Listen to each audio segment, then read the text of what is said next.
This is Coxwold, beautiful village in the soft folded Howardian hills of North Yorkshire. It's an estate village, an awful lot of the houses built at the same time and all built of this beautiful local stone. Just across the road you can probably see the almshouses, built in the 17th century for elderly or retired people with a beautiful stone flag roof. Other houses have Welsh slate roofs. They must have come later after the coming of the railways and canals and so on. And some of the houses have pantiled roofs. That's very Yorkshire. And the church stands at the top of a rise, and it's dedicated to St Michael. Amazing how often churches on top of hills are dedicated to St Michael, and the dedications of churches go in fashions. St Lawrence, St Leonard, Virgin Mary, and in front of it a beautiful little oak lich gate. Lich gate because it played an important role in funerals in the past, and lich is an Old English word for a body.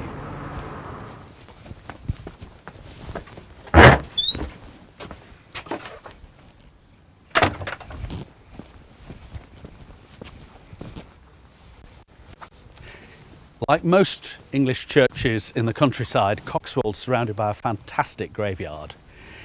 What a repository of history and memory and people and the past. It's one of the best and most exciting places in your village. And look at this fantastic gravestone. This wonderful shape that is probably the trademark of some really, really good early 19th century mason. I bet if you hunted around your churchyard, you could find 2 or 3 that use the same ideas. And you know there's a good local bloke who made them. And look at the lettering. One of the great things about British culture that we ignore, this fantastic lettering. It's all been cut, not in a factory, not with a machine. It's all been cut by hand by a man with a lifetime of skill and a sharp chisel and a mallet. And it's beautiful. It's something really important about your history and mine. And over here, something even more interesting. Oh, this is really lovely. Not only is this gravestone in fantastic condition, it's well over 200 years old, but it's really important because of who it commemorates. Henry Buckle, in beautiful lettering cut in 1800. It tells us that he was the parish clerk of Coxwold for 59 years. In some ways, Coxwold Church is quite unusual. It's basically just one big room. Most churches are a bit more complicated than that. And this one big room has a tower at the west end, the far end. That's very common. What's really unusual about this tower, if you look at it, is that it's not square, it's octagonal. It's got 8 sides from the ground to the top. And round the top, it's got this fantastic explosion of pinnacles. There were more, some of them have gone. And if you look at the side of the building, all of these buttresses, these fins sticking out between the windows, they all rise up to a separate pinnacle supported by a strange animal at the top. That's very Yorkshire. And if you go around a lot of churches in York, for example, you'll find the same sort of feature. That says this building belongs where it is. And behind me is a bit of the church called the chancel at the east end. It's the bit where we'll find the altar inside. And notice that it's a different colour. In fact, it's 2 different colours. The buttresses, those vertical fins, they're a dark grey hard stone. And the walls between are a very soft yellow stone that's had to be repointed and repaired fairly recently. So you can see how this end of the building is clearly not of the same age as the other. Oh, and all the way around the top of this building are little shields carved with the letters IHS. You'll find them on lots of churches. I wonder what they mean. Let's go inside.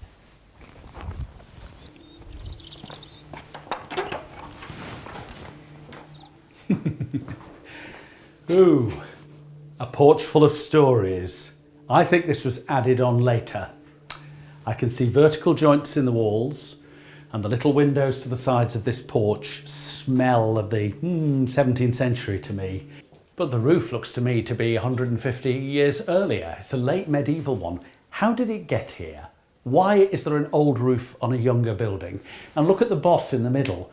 Lovely 15th, early 16th century man in a scarlet hat and a blue jerkin.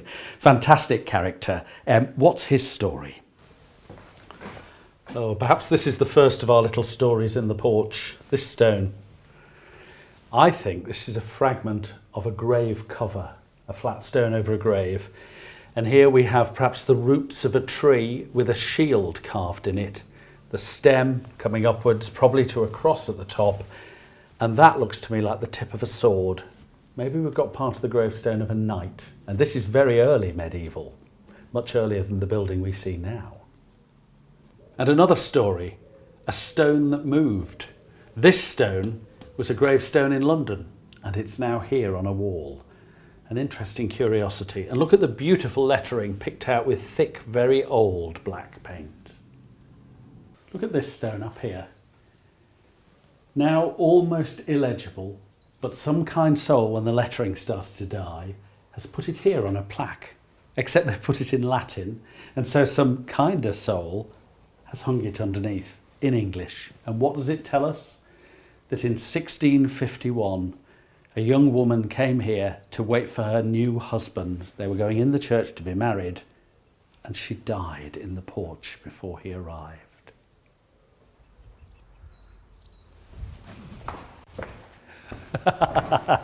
Oh, it's wonderful. Wonderful.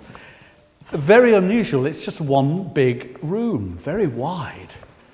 And look at the woodwork. The overwhelming impression in here is of all these fantastic pews and pieces of furniture and this glorious roof above me. And look at the bosses, where all the bits of timber on the roof join together. There are these wonderful coloured carvings. I can see heraldry, I can see a bishop, I can see heads, I can see leaves. I can even see a lamb that looks a bit like a Jack Russell Terrier.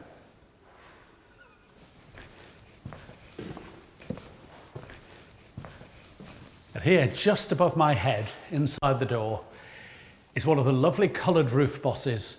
This one's very strange. It's a head, looking a bit like a clown with strange eyebrows, and out of his mouth are emerging leaves, and out of his ears are emerging leaves. He's a very old thing indeed. He's a creature from the time before this church was built, before even Christianity came to these islands. He's a green man, or Jack in the Green, and he's a fertility symbol. He's a sign that each year out of human labour will spring new life and growth and leafage. And there he is, a man turning into the tree, and he's filled with magical power, and he's here guarding the door to the church. And up here, very strange image of a man pulling a face like this, but could just as well be a fat boy, could be Billy Bunter, or could even be something from Alice in Wonderland, a strange fantasy figure being rude on the ceiling of the church. In almost every church or churchyard, you'll find a war memorial, usually to people who died in the First World War or the Second World War. Many people from villages, people probably that you're related to, may well have died in those wars. This one's unusual. This is a sort of war memorial to two men who died very young. There are rather beautiful portraits of them. These two young men died in India and South Africa. And it's worth trying to find out what the story might have been that led two sons of an English family in North Yorkshire to die fighting in India and Africa at the end of the 19th century. Your churches will be full of tales like that.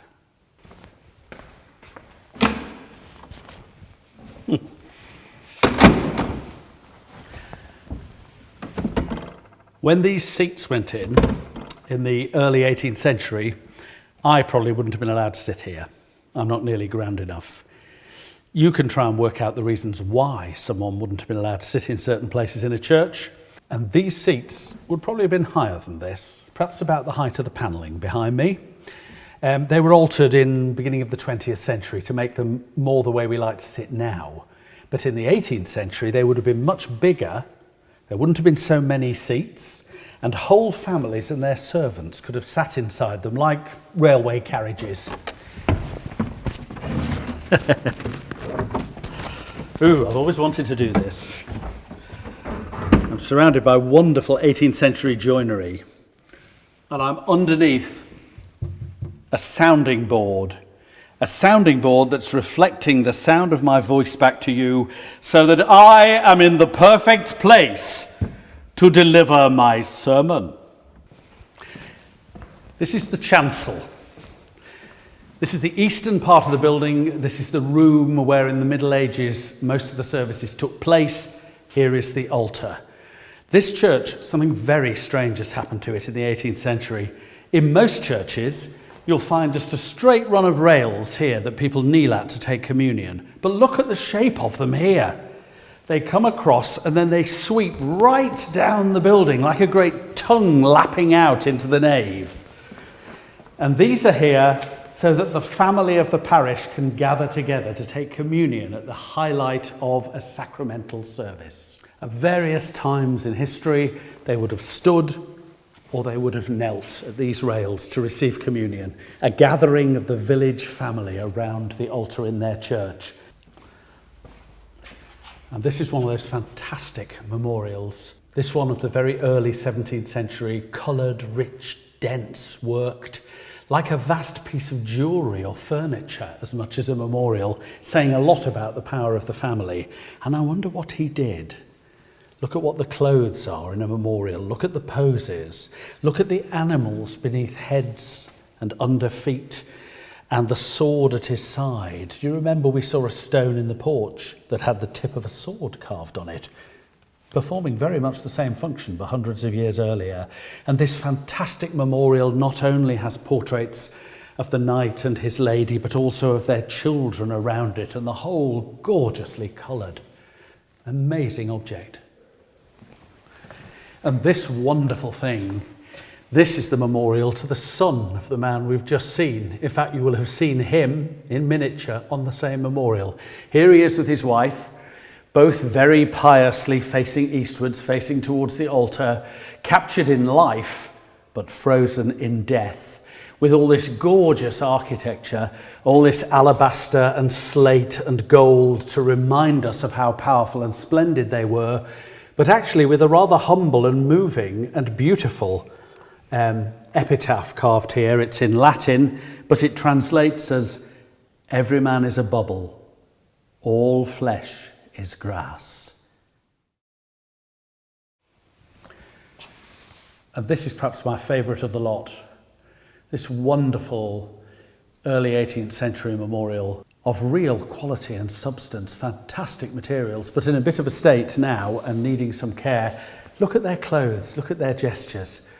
This man is dressed not in the clothes of his own day, but in the boots and the armour and this little skirt and the robe of a Roman soldier, not a British one. And on the tomb here it says, in magnificent lettering, cut so tiny it's almost illegible, it actually says, to you and me, "Passerby, pause.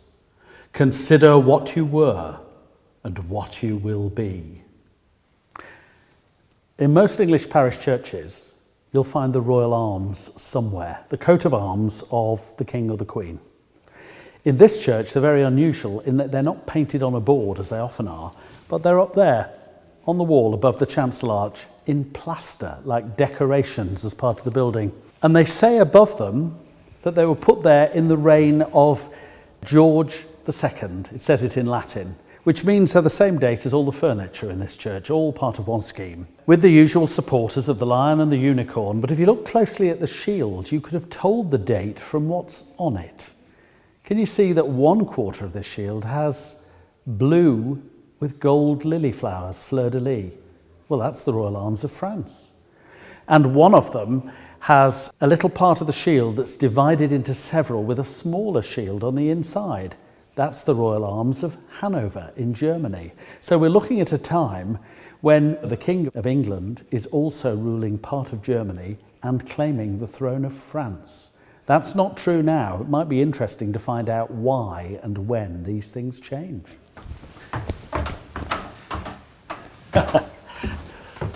Oh, isn't that nice?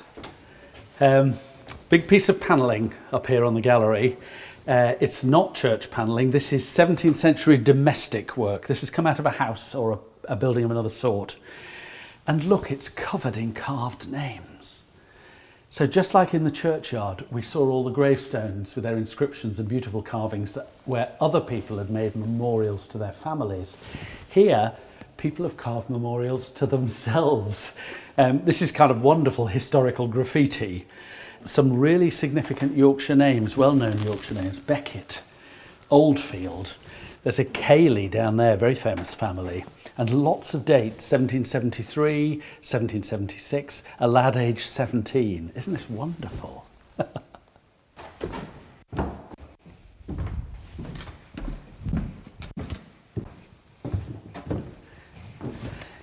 Can you see up on the wall behind me two extraordinary big painted boards set diagonally, sort of diamond-wise on the wall? They're called hatchments. They're the coats of arms of grand or well-connected families, and you mustn't confuse them with the royal arms we saw a minute ago. It belongs to the king or the queen.